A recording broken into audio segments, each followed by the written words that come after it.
Scripting language എന്താണെന്ന് അറിയണമെന്ന് മുന്നേ സ്ക്രിപ്റ്റ് എന്തിനാണെന്ന് അറിയണം. Script or program code written inside the HTML page. HTML പേജിൻ്റെ അകത്ത് എഴുതുന്ന പ്രോഗ്രാം കോഡിനെയാണ് സ്ക്രിപ്റ്റ് എന്ന് പറയുന്നത്. ഡിഫറെൻറ്റ് ടൈപ്പ് ഓഫ് സ്ക്രിപ്റ്റിംഗ് ലാംഗ്വേജിനെ കുറിച്ച് നമ്മൾ ഈ ഒരു വീഡിയോയിലൂടെ പറയുന്നത് ഇമ്പോർട്ടൻ്റ് ആയിട്ടുള്ളത് JavaScript, VB script, PHP, active server page, Java server pages, ഇത്രയാണ്. ഇതിൽ ആദ്യമായിട്ട് പോകുന്നത് ജാവാസ്ക്രിപ്റ്റിലേക്കാണ്. JavaScript is a client side scripting language. Client side scripting language എന്താണെന്ന് നമുക്കറിയാം.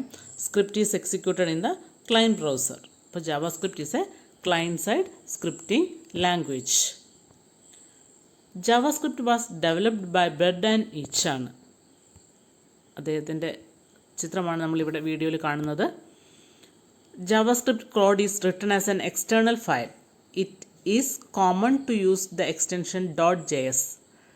നമുക്ക് ജാവാസ്ക്രിപ്റ്റ് നമ്മുടെ HTML പേജിൻ്റെ അകത്ത് തന്നെ സ്ക്രിപ്റ്റ് എഴുതി അതിൻ്റെ ഉള്ളിൽ കോഡ് എഴുതാവുന്നതാണ്. ഇനി എക്സ്റ്റേണൽ ഫയലായിട്ടാണ് നമ്മൾ എഴുതുന്നതെങ്കിൽ ആ ജാവാസ്ക്രിപ്റ്റിന് എക്സ്റ്റൻഷനായിട്ട് കൊടുക്കുക .js എന്നാണ്.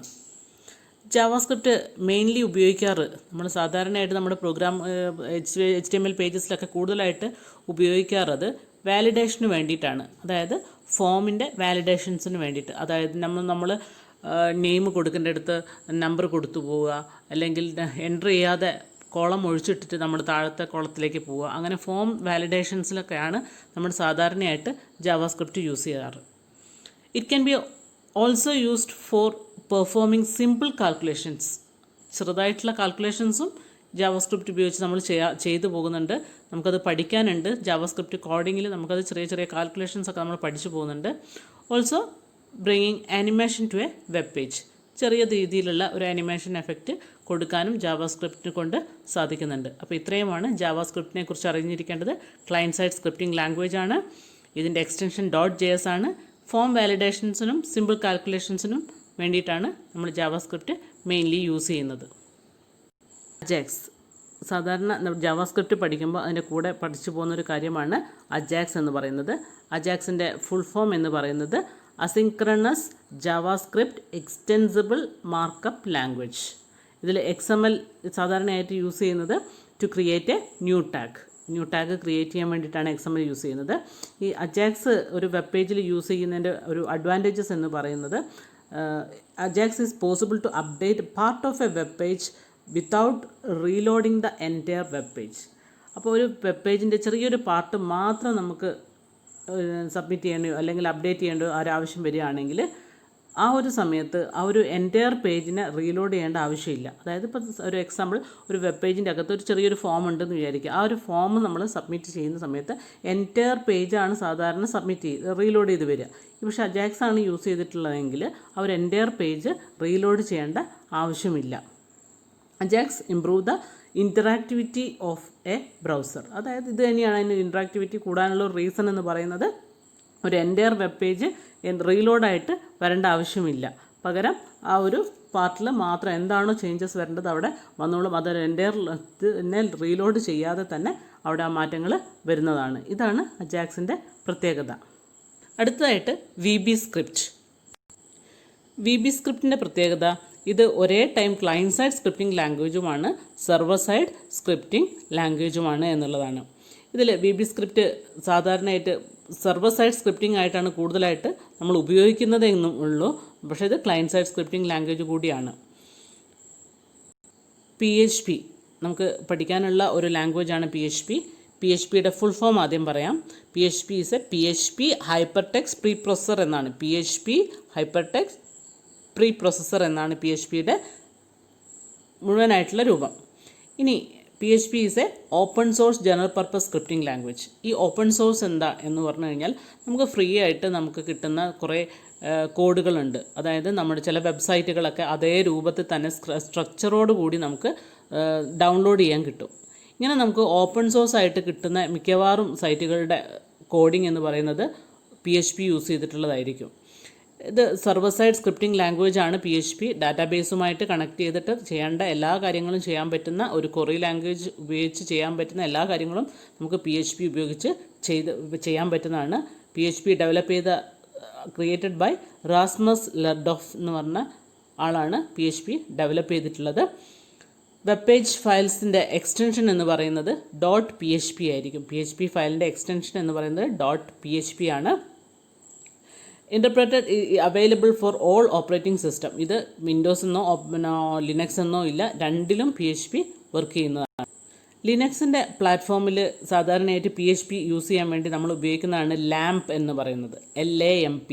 അതിൻ്റെ ഫുൾ ഫോം ഒന്ന് നോക്കുക, Linux, Apache, MySQL and PHP.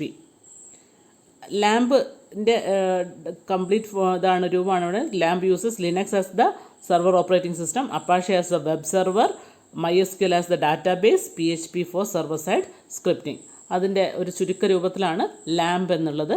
അതേപോലെ തന്നെ വിൻഡോസിലും നമ്മൾക്ക് PHP യൂസ് ചെയ്യുന്നുണ്ട്. അത് യൂസ് ചെയ്യാൻ വേണ്ടി നമ്മൾ ഉപയോഗിക്കുന്നത് വാംപ് എന്നാണ്. വിൻഡോസ് എന്നുള്ളതിനെ സൂചിപ്പിക്കുന്നതാണ് W, മറ്റ് കാര്യങ്ങൾ A എന്നുള്ളത് Apache, M for MySQL, P for PHP. ഇപ്പോൾ PHP കൂടുതലായിട്ട് യൂസ് ചെയ്യുന്ന ഒരു പ്രോഗ്രാമിംഗ് ലാംഗ്വേജാണ്, സ്ക്രിപ്റ്റിംഗ് ലാംഗ്വേജാണ് PHP എന്ന് പറയുന്നത്. അടുത്തതായിട്ട് ആക്റ്റീവ് സെർവർ പേജ്. ഇത് ASP എന്ന് പറയുന്നത് ഒരു സെർവർ സൈഡ് സ്ക്രിപ്റ്റിംഗ് ലാംഗ്വേജ് ആണ്. സെർവർ സൈഡിൽ യൂസ് ചെയ്യുന്ന ഒരു സ്ക്രിപ്റ്റിംഗ് ലാംഗ്വേജ് ആണ് ASP എന്ന് പറയുന്നത്. അതിൻ്റെ എക്സ്റ്റൻഷൻ, ആ ഫയലിൻ്റെ എക്സ്റ്റൻഷൻ എന്ന് പറയുന്നത് .ASP എന്ന് പറയുന്നത് ASP ആണ്. ഇത് വിൻഡോസ് ഓപ്പറേറ്റിംഗ് സിസ്റ്റത്തിലാണ് എക്സിക്യൂട്ട് ചെയ്യുന്നത് ASP എന്ന് പറയുന്ന ഈ ആക്റ്റീവ് സെർവർ പേജ് എന്ന് പറയുന്നത്. അടുത്തതായിട്ട് നമ്മൾ പറയുന്നത് ജാവ സെർവർ പേജസ്. ഇതിൻ്റെ സെർവർ സൈഡ് സ്ക്രിപ്റ്റിംഗ് ലാംഗ്വേജ് ആണ്. സൺ മൈക്രോസിസ്റ്റമാണ് ഇത് ഡെവലപ്പ് ചെയ്തിട്ടുള്ളത്. ഇതിൻ്റെ ഫുൾ ഫോം എന്ന് പറയുന്നത് എക്സ്റ്റൻഷൻ .JSP ആണ്. ഇത്രയുമാണ് ജാവ സെർവർ പേജസിനെ കുറിച്ച് നമുക്ക് അറിഞ്ഞിരിക്കേണ്ട കാര്യങ്ങൾ. ഈ ASPയുടെയും JSPയുടെയും കോഡിങ്ങിനെ കുറിച്ചൊന്നും നമ്മൾ കൂടുതലായിട്ട് ഉപയോഗിക്കുന്നില്ല നമ്മുടെ ഈ ഒരു കാര്യത്തിൽ, ഈ ഒരു സിലബസിൽ. അതുകൊണ്ട് തന്നെ നമ്മൾ കൂടുതലായിട്ട് അതിൻ്റെ കാര്യങ്ങളൊന്നും പറഞ്ഞു പോകാത്തത്. നമുക്ക് കൂടുതലായിട്ടും ജാവ സ്ക്രിപ്റ്റും PHPയും ആണ് യൂസ് ചെയ്യുന്നത്. സ്ക്രിപ്റ്റിംഗ് ലാംഗ്വേജ് പഠിക്കുന്ന കൂടെ നമ്മൾ അറിഞ്ഞിരിക്കേണ്ട ഒരു സ്റ്റൈൽ ഷീറ്റ് ലാംഗ്വേജ് ആണ് കാസ്കേഡിംഗ് സ്റ്റൈൽ ഷീറ്റ് ലാംഗ്വേജ്. എന്താണ് കാസ്കേഡിംഗ് സ്റ്റൈൽ ഷീറ്റ് ലാംഗ്വേജ് എന്ന് നോക്കാം. ഇത് സാധാരണയായിട്ട് HTMLൻ്റെ അകത്തുള്ള ഡോക്യുമെൻറ്റിനെ ഫോർമാറ്റ് ചെയ്യാൻ വേണ്ടിയിട്ടാണ് കാസ്കേഡിംഗ് സ്റ്റൈൽ ഷീറ്റ് യൂസ് ചെയ്യുക. കാസ്കേഡിംഗ് സ്റ്റൈൽ ഷീറ്റ് അതിൻ്റെ ചുരുക്കരൂപമാണ് CSS. Is a style sheet language used for describing the formatting of document written in HTML. CSS we can control the colour of text. അതായത് നമ്മൾ ചെയ്യാൻ പോകുന്ന ഡോക്യുമെൻറ്റ്സിൻ്റെ അകത്തുള്ള colour of text, the style of font, the spacing between paragraph തമ്മിലുള്ള spacing, how columns are sized, എങ്ങനെയാണ് അതിൻ്റെ അകത്തുള്ള കോളംസ് ഒക്കെ സൈസ് ചെയ്ത് വെക്കേണ്ടത്, ബോർഡേഴ്സ് ആൻഡ് ഇറ്റ്സ് കളേഴ്സ് എല്ലാം നമുക്ക് സെറ്റ് ചെയ്യാവുന്നതാണ്. ബാക്ക്ഗ്രൗണ്ട് ഇമേജസ്, ബാക്ക്ഗ്രൗണ്ട് കളേഴ്സ്, ഇതെല്ലാം നമുക്ക് എന്ത് ചെയ്യാം, CSS ഉപയോഗിച്ച് നമുക്ക് കൺട്രോൾ ചെയ്യാൻ പറ്റും. അപ്പോൾ അതിനുവേണ്ടി ഉപയോഗിക്കുന്ന ഒരു സ്റ്റൈൽ ഷീറ്റ് ലാംഗ്വേജ് ആണ് CSS എന്ന് പറയുന്നത്. CSSൻ്റെ പ്രത്യേകത എന്ന് പറയുന്നത് അതിൻ്റെ ഒരു അഡ്വാൻറ്റേജസ് എന്ന് പറയുന്നത് ഒരു പേജിൽ യൂസ് ചെയ്ത് കഴിഞ്ഞാൽ എല്ലാ പേജിലേക്കും നമുക്ക് ആ സെയിം CSS തന്നെ എല്ലാ വെബ് പേജസിലേക്കും നമുക്ക് യൂസ് ചെയ്യാൻ പറ്റും. ഒരു വെബ്സൈറ്റിലുള്ള എല്ലാ വെബ് പേജസിലേക്കും നമുക്കത് യൂസ് ചെയ്യാൻ പറ്റും. അത് ഇംപ്ലിമെൻറ്റ് ചെയ്യാൻ 2-3 രീതിയുണ്ട്. അതിൽ 3 രീതികളാണ് നമ്മൾ എടുത്തിരിക്കുന്നത്. ഒന്ന് ഇൻലൈൻ മെത്തേഡ്, മറ്റേത് എംബഡഡ് മെത്തേഡ്, മൂന്നാമത് ലിങ്ക്ഡ് മെത്തേഡ്. ഓരോന്നും എന്താണെന്ന് നോക്കാം നമുക്ക്. CSSൻ്റെ ഫസ്റ്റ് ഇംപ്ലിമെൻറ്റ് ചെയ്യുന്നൊരു മെത്തേഡാണ് ഇൻലൈൻ മെത്തേഡ്. ഈ ഇൻലൈൻ മെത്തേഡിൽ നമ്മൾ ചെയ്യുന്നത് ഓരോ ടാഗിനും, അതായത് നമ്മൾ കൊടുക്കാൻ പോകുന്ന ഒരു വെബ് പേജ് ക്രിയേറ്റ് ചെയ്യുമ്പോൾ അതിൻ്റെ അകത്തുള്ള ഓരോ ടാഗിൻ്റെ അകത്തും എന്ത് ചെയ്യാം, നമുക്ക് സെപ്പറേറ്റ് ആയിട്ട് ഓരോ ടാഗിനും നമുക്ക് വേണമെങ്കിൽ ഡിസൈൻ ചെയ്ത് കൊടുക്കാം.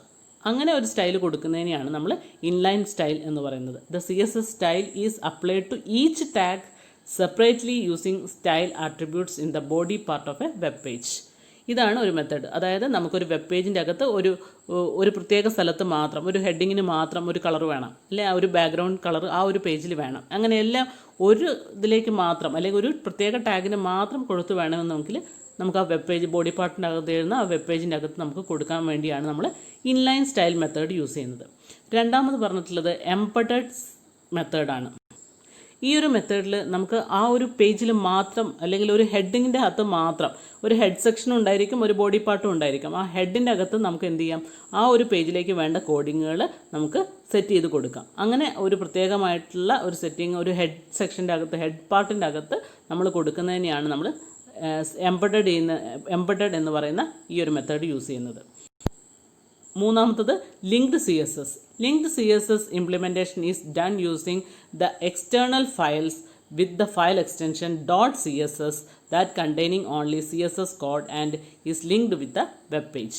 അതായത് നമുക്കൊരു എൻറ്റയർ വെബ്സൈറ്റിന് ഒരു പ്രത്യേക ഡിസൈൻ വേണമെന്നുണ്ടെങ്കിൽ നമുക്കത് ഡിസൈൻ ചെയ്തിട്ട് CSS ഫയലായിട്ട് .css എന്ന പേരിൽ നമുക്ക് ആ ഫയലിനെ സേവ് ചെയ്ത് വെക്കാം. എന്നിട്ട് ആ CSS ഫയലിനെ നമ്മുടെ മെയിൻ വെബ് പേജിൻ്റെ അകത്തേക്ക് ഇൻക്ലൂഡ് ചെയ്യിപ്പിക്കാം. ഈ ഒരു മെത്തേഡും കൂടെ നമുക്ക് CSS ഇൻക്ലൂഡ് ചെയ്യിപ്പിക്കാൻ വേണ്ടി ഉപയോഗിക്കാം. അപ്പോൾ CSSൻ്റെ പ്രത്യേകത എന്ന് പറയുന്നത് തന്നെ ഒരു ഡോക്യുമെൻറ്റിനെ ഫോർമാറ്റ് ചെയ്യാൻ വേണ്ടിയിട്ടാണ്. HTMLൻ്റെ അകത്ത് റിട്ടേൺ ചെയ്തിട്ടുള്ള ഡോക്യുമെൻറ്റിനെ ഫോർമാറ്റ് ചെയ്യാൻ വേണ്ടിയിട്ടാണ് നമ്മൾ CSS ഉപയോഗിക്കുന്നത്. അപ്പോൾ ആ CSS ഈ 3 രീതിയിൽ നമുക്ക് ഉപയോഗിക്കാം. ഒന്നാമത്തേത് നമുക്ക് ഓരോ ടാഗിനും നമുക്ക് കൊണ്ടുപോയിട്ട് അതിൻ്റെ കാര്യങ്ങൾ ചേഞ്ച് ചെയ്യാം, സ്റ്റൈൽ ചേഞ്ച് ചെയ്യാം. അതല്ല ഒരു ഹെഡ് സെക്ഷൻ്റെ അകത്ത് കംപ്ലീറ്റ് ആ ഒരു പേജിൻ്റെ കോഡിങ് നമുക്ക് കൊടുക്കാം. അതല്ല നമുക്ക് കംപ്ലീറ്റ് വെബ്സൈറ്റ്സിന് മുഴുവൻ വെബ് പേജിൻ്റെ ഒഴിച്ചിട്ട് നമുക്ക് എല്ലാ വെബ്സൈറ്റിനും കൊടുക്കണമെന്നുണ്ടെങ്കിൽ, വെബ്സൈറ്റിൻ്റെ എല്ലാ പേജസിനും കൊടുക്കണമെന്നുണ്ടെങ്കിൽ നമുക്കത് .css ഫയലായിട്ട് സേവ് ചെയ്തിട്ട് അതിനെ നമ്മുടെ ഓരോ വെബ് പേജിൻ്റെ അകത്തേക്കും ഇൻക്ലൂഡ് ചെയ്യിപ്പിക്കാം. ഇങ്ങനെ 3 രീതിയിലാണ് CSSനെ നമുക്ക് ഇൻക്ലൂഡ് ചെയ്യിപ്പിക്കാനുള്ളത്. മറ്റൊരു കാര്യം കൂടെ നോക്കണം, advantages of CSS. Advantages of CSSൽ പ്രധാനപ്പെട്ട കാര്യം എന്ന് പറയുന്നത് ഒരു CSS ഫയലായിട്ട് നമ്മൾ സേവ് ചെയ്ത് വെച്ച് കഴിഞ്ഞാൽ അതിൻ്റെ ഏറ്റവും എളുപ്പം എന്ന് പറയുന്നത് എന്തെങ്കിലും ഒരു മാറ്റം ആ ഡിസൈനിൽ വരണം എന്നുണ്ടെങ്കിൽ നമുക്ക് ഒരു CSS ഫയലിൽ .css എന്ന് പറഞ്ഞ് സേവ് ചെയ്തിട്ടുള്ള ആ ഫയലിൽ പോയിട്ട് മാറ്റങ്ങൾ വരുത്തിയാൽ മതി. അപ്പോൾ ഹോൾ വെബ്സൈറ്റിൽ ആ മാറ്റങ്ങൾ അപ്ലൈ ചെയ്തുകൊള്ളും. ഇതാണ് CSSൻ്റെ മെയിൻ അഡ്വാൻറ്റേജസ് എന്ന് പറയുന്നത്. മറ്റൊരു പ്രത്യേകത CSS ഉപയോഗിക്കുന്നതുകൊണ്ടുള്ളത് ലാസ്റ്റ് ഇവിടെ എഴുതിയിട്ടുണ്ട്, CSS allow adapting the presentation of web page to devices with different screen size such as desktop, monitor, tablets, mobiles. നമുക്കൊരു വെബ്സൈറ്റ് പല ഡിവൈസസിൽ തുറക്കേണ്ടതായിട്ട് വരും. അപ്പോൾ അത് ഓരോ പേജും വെബ് പേജും ഓരോ ഡിവൈസസിനനുസരിച്ച് അത് അഡാപ്റ്റ് ചെയ്ത് വരണം. ഒരു മൊബൈൽ യൂസ് ചെയ്യുമ്പോൾ ആ സ്ക്രീനിനനുസരിച്ചായിരിക്കണം, മോണിറ്ററിൽ ഉപയോഗിക്കുമ്പോൾ ആ സൈസിലേക്ക് വരണം, ടാബ്ലറ്റ്സിൽ ഉപയോഗിക്കുമ്പോൾ ആ ഒരു സൈസിലേക്ക് നമ്മുടെ വെബ്സൈറ്റ് കൊണ്ടുവരണം. അങ്ങനെ ഒരു അഡാപ്റ്റേഷൻ കൊണ്ടുവരാൻ വേണ്ടിയിട്ട് നമ്മൾ CSS ഹെൽപ്പ് ചെയ്യുന്നുണ്ട്. അപ്പോൾ ഇത്രയുമാണ് CSSൻ്റെ മെയിൻ അഡ്വാൻറ്റേജസ്. അപ്പോൾ ഈ ഒരു വീഡിയോയിലൂടെ നമ്മൾ ഡിഫറെൻറ്റ് സ്ക്രിപ്റ്റിംഗ് ലാംഗ്വേജസും അതിൻ്റെ കൂടെ CSSും കൂടെ പറഞ്ഞു പോകുന്നു. കാസ്കേഡിംഗ് സ്റ്റൈൽ ഷീറ്റ് എന്ന് പറയുന്നത്. Thank you.